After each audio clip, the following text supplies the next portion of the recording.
थोड़ी मतलब है। आप असंवेदनशीलता की हालत देखिए कि मुख्यमंत्री ने एक बयान नहीं जारी किया है इस पर। एक निर्भया का मामला हुआ था, पूरा देश हिल गया, पूरा देश हिल गया। उससे भयावह घटना बिहार में हुई है और कोई उस पर संज्ञान लेने वाला नहीं है। पीएमसीएच के सुपरिटेंडेंट को हटा दिए, बस बात हो गई।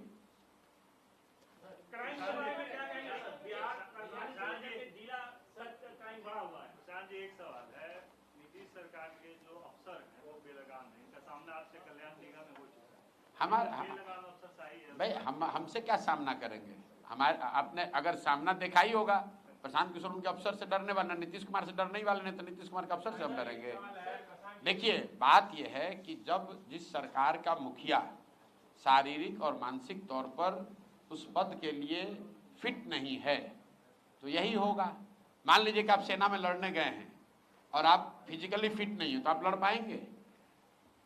बिहार के मुख्यमंत्री के तौर पर नीतीश कुमार शारीरिक और मानसिक तौर पर फिट नहीं है उस पद पर रहने के लिए। और ये बात हम डंके की चोट पर कह रहे हैं, कैमरे पर दावा कर रहे हैं कि अगर है दम तो मेडिकल सर्टिफिकेट जारी कर दीजिए। तो लोग, हम कोई किसी पर इल्जाम लगाते हैं तो कहता है कोर्ट में ले जाएंगे। हम नीतीश कुमार में दम है तो हमको कोर्ट में ले चले कि वो मानसिक तौर पर स्वस्थ है।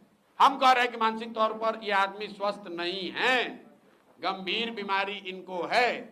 और अगर हम गलत बोल रहे हैं तो हमको कोर्ट में ले चलिए, मानहानि कीजिए, हम पर केस कीजिए।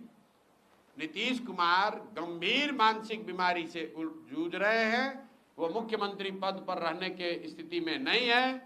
जिस व्यक्ति को प्रधानमंत्री का नाम भूल जा रहा है, जो व्यक्ति, उसको आप समझ रहे हैं कि वो बिहार की समस्याओं को निपटाएगा? जिस व्यक्ति को अपना नाम भूल जा रहा है, जिस व्यक्ति को ये नहीं पता चल रहा है कि अभी राष्ट्रगान चल रहा है कि कोई कव्वाली गान बज रहा है। आप बताइए, किसी सामान्य परिवार का लड़का, अगर आपका बच्चा टीचर होता है, उसकी फिजिकल फिटनेस जांच होती है, उसका मेडिकल होता है, बिना मेडिकल के, बिना फिजिकल के टेस्ट के आपको नौकरी मिल सकती है। मुख्यमंत्री का फिजिकल फिटनेस कोई नहीं देख रहा है। और हम तो आपको कह रहे हैं, उनका एक मंत्री है, उगाही मंत्री, हमको कल कोर्ट में केस किया है हमारे ये कहने पर कि भाई समाज में चर्चा है कि इसने अपने बेटी का टिकट पैसा देकर खरीदा है। ये कहने पर जाके केस किया है। तो भाई, मुख्यमंत्री को सीधे कह रहे हैं कि आप मानसिक तौर पर बीमार हैं, स्वस्थ नहीं हैं, और अगर हमारी बात गलत है तो हम पर केस कीजिए, हम पर मानहानि कीजिए, हमको कोर्ट में ले जाइए, जेल में ले जाइए, दिखाइए मेडिकल अपना जांच दिखाइए कि आपको मानसिक रोग है कि नहीं है, मानसिक तौर पर आप अस्वस्थ है कि नहीं है, दिखाइए। अगर नहीं है तो कल आप हम पर केस कीजिए। इसमें डरने की क्या बात है? सत्य बात है, इसमें झूठ बोलने की क्या बात है? भाई, हमको कोई डर नहीं है। उनको कह रहे हैं कि मानसिक तौर पर नीतीश कुमार स्वस्थ नहीं है, उनको स्वेच्छा से पद छोड़ देना चाहिए, इलाज कराना चाहिए। और भाजपाइयों को एक मानसिक तौर पर अस्वस्थ व्यक्ति को बिहार के 13 करोड़ लोगों पर थोपना नहीं चाहिए। 12, 14, 15 सांसदों के लालच में, समर्थन के लालच में इन्होंने बिहार पर एक ऐसे व्यक्ति को मुखिया बनाकर थोपा हुआ है जो मानसिक शारीरिक तौर पर उस पद की गरिमा और उस पद के कर्तव्यों को निभाने में सक्षम नहीं है। बहुत बहुत धन्यवाद भैया। आपने कहा कि बिहार को लेबर स्टेट बदलने से आपका प्लान क्या है? पहले आप ये समझिए कि लेबर स्टेट है क्यों। यहाँ पर तो आप लोग सब पत्रकार बंधु बैठे हैं, मोदी जी का बहुत बड़े बड़े यहाँ पर लोग फैन बैठे हुए हैं, लोग पत्रकार भी और समाज भी। आप ये समझिए कि पिछले 15 साल से जिस बिहार में जाति से ऊपर उठकर लोगों ने मोदी जी को वोट दिया है, मोदी जी ने आज तक बिहार में एक फैक्ट्री क्यों नहीं लगाया? बिहार देश में कौन सा ऐसा उद्योगपति है जिसको मोदी जी अगर कह दें कि भाई तुमको छपरा में चीनी मिल लगाना है गोपालगंज में, और वो न लगाए? ऐसा किसका हिम्मत है? मोदी जी ऐसा क्यों नहीं कहते हैं? मनमोहन सिंह जी ने कभी ऐसा क्यों नहीं कहा?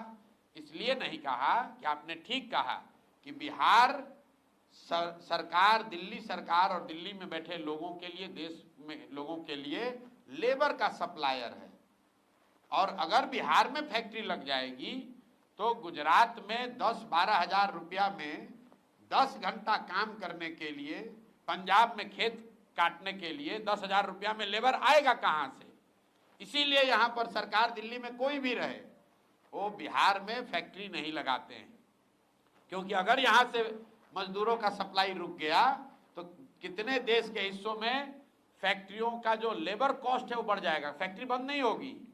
ये मत समझिए कि गुजरात में लेबर नहीं है या तमिलनाडु में लेबर नहीं है। अरे भाई, तमिलनाडु में भी तो लेबर है, लेकिन तमिलनाडु की फैक्ट्रियों में, कोयम्बटूर में जो तमिल लेबर है वो 25,000 रुपया लेता है, और बिहार का गरीब बच्चा जाता है वो 12,000 14,000 में काम करता है। इसीलिए तो आप देख रहे हैं कि तिरुपुर में, कोयम्बटूर में, सूरत में लाखों बच्चे बिहार के काम कर रहे हैं। क्यों कर रहे हैं? क्योंकि इतने कम पैसे पर काम करने वाला दूसरा कोई नहीं है। और ये लेबर के लिए नहीं है। मान लीजिए कि गेहूं पंजाब में होता है तो सरकार क्या चाहेगी कि गेहूं का उत्पादन पंजाब में बंद हो जाए? नहीं चाहेगी, क्योंकि उससे देश में संकट हो जाएगा, गेहूं कम हो जाएगा। एक दौर था जब पूरे देश में गेहूं अगर चाहिए तो आपको पंजाब से गेहूं लेना है। तो वैसे ही एक दौर बन गया है कि पूरे देश में अगर लेबर रेट को दबा के रखना है, कम पैसे में लेबर चाहिए, तो बिहार को इसी दशा में रखो ताकि लाखों बच्चे 10-12 हजार में लेबर के लिए तौर पर काम करें। इस बात को आप लोग गंभीरता से समझिए। कश्मीर में टनल बनता है, आप सुनते हैं आतंकवादी घटना हुई, मजदूर मारे गए, उसमें ज्यादातर बिहार के हैं। ऐसा कैसे? कश्मीर कहाँ, बिहार कहाँ? कश्मीर और बिहार के बीच में हिमाचल प्रदेश है, पंजाब है, उत्तराखंड है, उत्तर प्रदेश है। वहां के लोग क्यों नहीं जा रहे हैं लेबर बन के कश्मीर में? क्योंकि बिहार का गरीब आदमी गोली का डर रहते हुए भी कश्मीर में जाकर 15,000 में काम कर रहा है। उत्तराखंड और यूपी का आदमी सोचता है भाई हम खाए ये रिस्क लें। ये समस्या है और यहाँ पर इसकी कोई चर्चा नहीं। आप किसी भी नेता को बुला लीजिए, आज तक आप दिखाइए बयान अगर किसी ने कहा हो। अभी मोदी जी आए तो मधुबनी में क्या बोला कि सहरसा से, पहले तो सहरसा का उच्चारण गलत कहा, लेकिन कहा उन्होंने कि सहरसा से मुंबई जाने के लिए नई आधुनिक, सुनिए, नई आधुनिक ट्रेन चलेगी जिससे श्रमिक परिवार के बच्चों को वहां जाने में सुविधा होगी। ये कितनी बड़ी अपमान की बात है कि मोदी जी ये कह रहे हैं कि फैक्ट्री गुजरात में लगेगा और बिहार के लोगों को ट्रेन की सुविधा दी जाएगी ताकि आपके हमारे बच्चे उन ट्रेन पर जानवरों की तरह बैठकर जाएंगे सूरत में, बॉम्बे में काम करने। और पत्रकार बंधु आप लोग लिख रहे हैं कि मोदी जी ने 4 ट्रेन की घोषणा की। पब्लिक की चेतना ऐसी मर गई है कि वो भी ताली बजा रहा है कि 4 ट्रेन और मोदी ने घोषणा की। अरे ये भी नहीं समझ में आ रहा है कि तुम्हारे बच्चों को मजदूर बनाकर गुजरात में ले जाने के लिए अगर ट्रेन दिया जा रहा है तो तुमको पूछना चाहिए कि वोट तुम्हारा है तो फैक्ट्री बिहार में लगना चाहिए कि गुजरात में लगना चाहिए। अंग्रेज भी तो आकर यहाँ से हम लोग के पूर्वजों को मॉरिशस और फिजी ले गए थे, ट्रेन से ले गए थे, जहाज से ले गए थे, तो क्या वो आपका भला करने के लिए ले गए थे? मोदी जी अगर गुजरात में आप जितने लोग हैं आपको हम चुनौती दे रहे हैं, आप मोदी जी का एक भाषण हमको दिखाइए गुजरात में जहां उन्होंने ये कहा हो कि भाई एक नया ट्रेन गुजरात से खुलेगी जिसमें गुजरात के श्रमिक परिवार के लोग कोयम्बटूर और बॉम्बे जाकर मजदूरी करेंगे, काम करेंगे। मोदी जी ये कह सकते हैं?